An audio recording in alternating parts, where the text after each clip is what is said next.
35 years before Michelangelo was born, the great early Renaissance sculptor Donatello cast a life-size bronze figure, the first since antiquity. It was a figure of David. It was followed, just about the time Michelangelo was born, by Verrocchio's David. In both cases, Donatello and Verrocchio's David are standing on the head of the vanquished Goliath.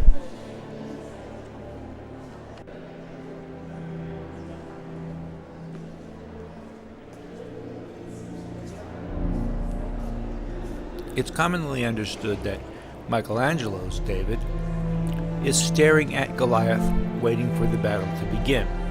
But I have another interpretation. It may very well be that Michelangelo created his David not before the battle with Goliath, but in fact afterward, and that it's not Goliath he's staring at, it's the Philistine army. It was Goliath who cut the deal with the Israelites to settle the battle by single combat, but there was no reason that the Philistine army would necessarily go along with that plan. They didn't expect Goliath to lose.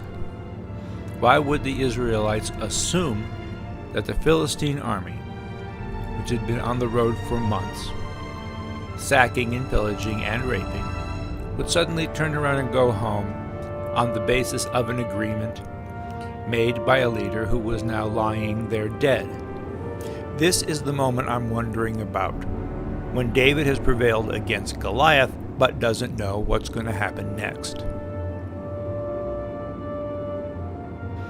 It may very well be that Michelangelo had some sense of what happens when the leader disappears, because he had seen what happened to Florence after Lorenzo de' Medici died.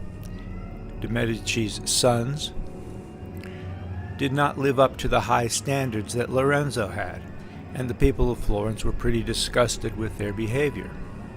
They were eventually thrown out of Florence. Michelangelo had seen this. He understood that an agreement by one generation will not necessarily be respected by the next generation. Michelangelo's David is really a recruiting poster, a call to arms. But there could be a second warning here, which is, be careful what kind of deals you cut and who can be expected to live up to his word. Now, do I think that Michelangelo intended this particular interpretation? No, not really. But speculation like this is fun, and it allows us to see great works of art in new light. And especially something like the David, which we've seen so much, anything that gives us a new perspective is worth considering.